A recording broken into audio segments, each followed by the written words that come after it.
بسم اللہ الرحمن الرحیم۔ شیخ مکرم حضرت سید نفیس شاہ صاحب علیہ الرحمت کا اہل بیت اطہار کے ساتھ جو قلبی اور محبت کا تعلق تھا وہ قابل رشک تھا۔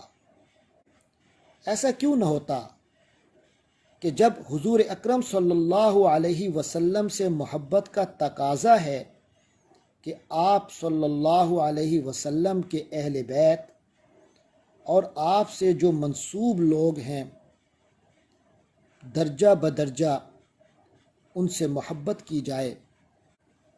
حضرت شاہ صاحب علیہ رحمت کو خاندان رسالت کے ایک ایک فرد سے بے مثال محبت تھی۔ اہل بیت کا تذکرہ چھڑتا تو گھنٹوں ان کے واقعات سناتے رہتے، امامین کریمین کا ذکر ہوتا تو آنکھوں سے آنسوؤں کی جھڑیاں لگ جاتی۔ حضرت شاہ صاحب علیہ رحمت خود بھی آل رسول تھے۔ 34 واسطوں سے آپ کا سلسلہ نسب حضور اکرم صلی اللہ علیہ وسلم تک جا پہنچتا ہے۔ آپ حضرت امام حسین رضی اللہ تعالی عنہ کی اولاد سے ہیں۔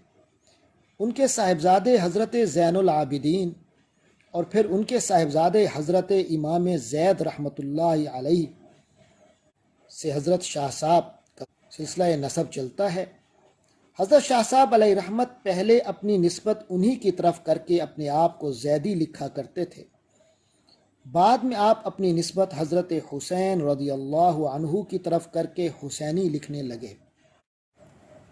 امام زید رحمہ اللہ کی چھٹی پشت میں ایک بزرگ ہوئے ہیں شیخ زید جندی رحمہ اللہ۔ یہ حضرت شاہ صاحب علیہ الرحمت کے اجداد میں سے پہلے بزرگ ہیں جو خراسان سے دہلی تشریف لائے اور ہندوؤں سے جہاد کرتے ہوئے دہلی میں جام شہادت نوش کیا۔ حضرت شاہ صاحب رحمۃ اللہ علیہ کو ان دونوں بزرگوں سے انتہائی درجہ عقیدت تھی۔ شاید اسی عقیدت کا ہی اثر تھا، آپ نے اپنے بڑے پوتے کا نام بھی زید رکھا۔ حضرت شاہ صاحب رحمہ اللہ فرمایا کرتے تھے کہ دیکھو، اہل بیت سے محبت ایک تو اس لیے ضروری ہے کہ یہ خاندان رسالت ہے۔ حضور علیہ الصلاۃ والسلام سے محبت کا تقاضا ہے کہ خاندان رسالت سے محبت کی جائے۔ دوسرے اس لیے بھی ضروری ہے کہ ہم حنفی ہیں، یعنی حضرت امام ابو حنیفہ رحمۃ اللہ علیہ کے پیروکار ہیں۔ حضرت امام ابو حنیفہ رحمۃ اللہ علیہ کو اہل بیت سے بہت زیادہ تعلق تھا۔ آپ اہل بیت کرام کی خدمت میں رہنے اور ان کی خدمت کرنے کو باعث سعادت خیال فرماتے تھے۔ آپ نے امام محمد باقر، امام جعفر صادق اور امام زید رحمہم اللہ سے علوم نبوت اور اشغال طریقت حاصل کیے تھے۔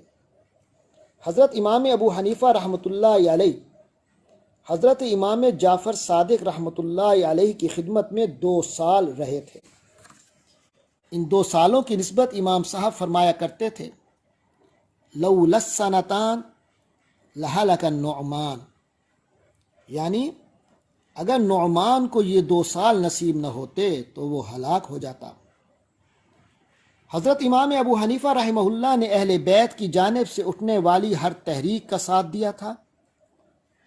اموی حکمران ہشام بن عبد الملک کے خلاف جب حضرت امام زید رحمہ اللہ نے خروج کیا تو حضرت امام ابو حنیفہ رحمہ اللہ نے ان کی مالی امداد بھی کی اور اس کے ساتھ ساتھ یہ بیان بھی جاری فرمایا، خروجہ یضاہی خروج رسول اللہ صلی اللہ علیہ وسلم یوم بدر، یعنی حضرت زید رضی اللہ عنہ کا اس وقت اٹھ کھڑا ہونا رسول اللہ صلی اللہ علیہ وسلم کی بدر میں تشریف بری کے مشابہ ہے۔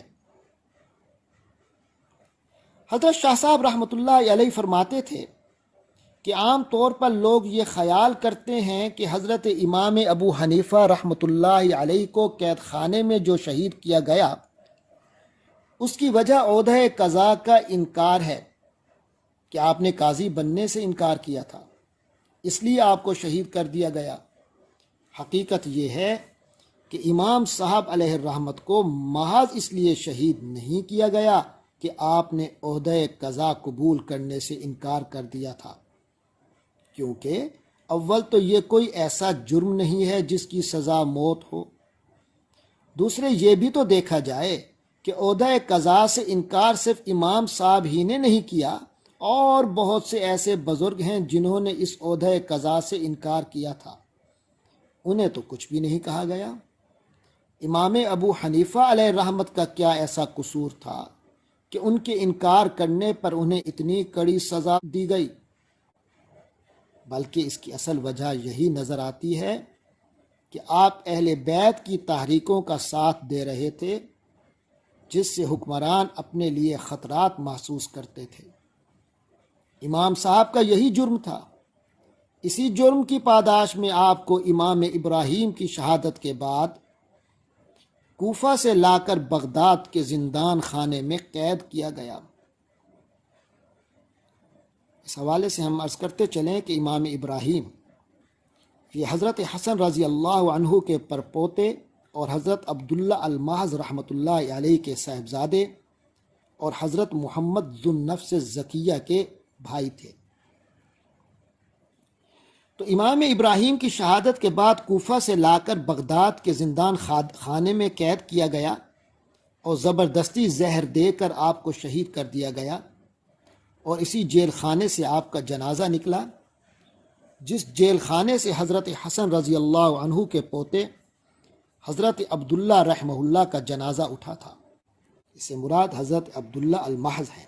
حضرت شاہ صاحب یہ بھی فرماتے تھے کہ حضرت قاضی ابو یوسف رحمہ اللہ، جو حضرت امام ابو حنیفہ رحمہ اللہ کے تلمیذ اجل تھے، جب ان کی وفات کا وقت قریب ہوا تو انہوں نے وصیت کی کہ مجھے کاظمیہ میں، جہاں حضرت امام جعفر صادق کے صاحبزادے حضرت موسیٰ کاظم کا روضہ ہے، وہاں دفن کیا جائے۔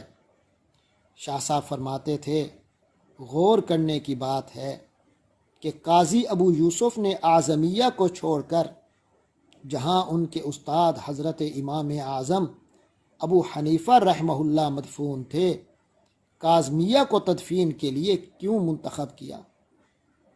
اس کی وجہ سوائے محبت اہل بیت کے اور کچھ سمجھ میں نہیں آتی۔ حضرت شاہ صاحب کا کہنا تھا کہ ان امور کے پیش نظر احناف کو اہل بیت سے ضرور تعلق و محبت ہونی چاہیے۔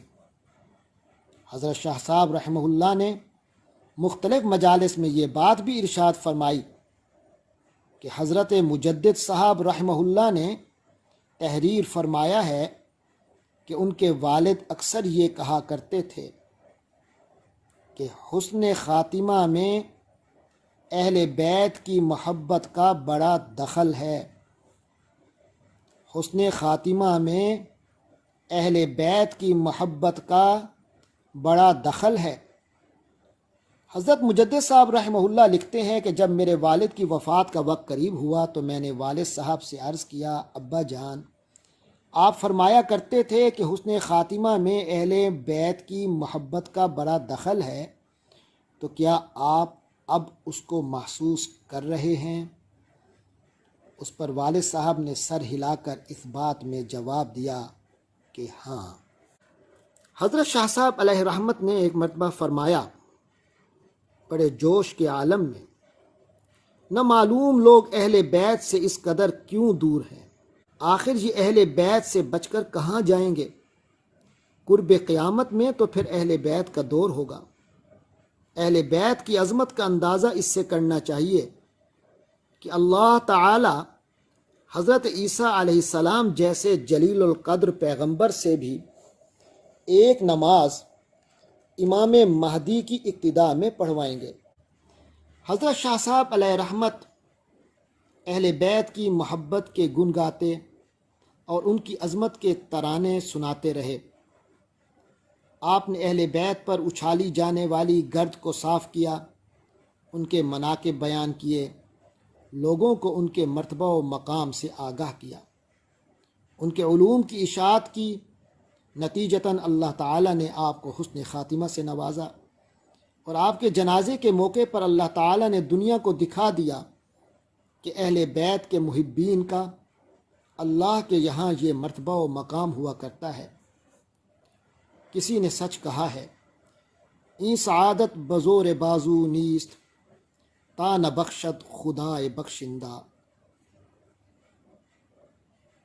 حقیقت ہے کہ محبت رسول صلی اللہ علیہ وسلم کا تقاضا ہے کہ آپ صلی اللہ علیہ وسلم کے اہل بیت سے محبت کی جائے، اور ہمارے مرشد کریم حضرت سید نفیس الحسینی شاہ صاحب رحمۃ اللہ علیہ نے اس تقاضے کو بھرپور انداز میں پورا کیا۔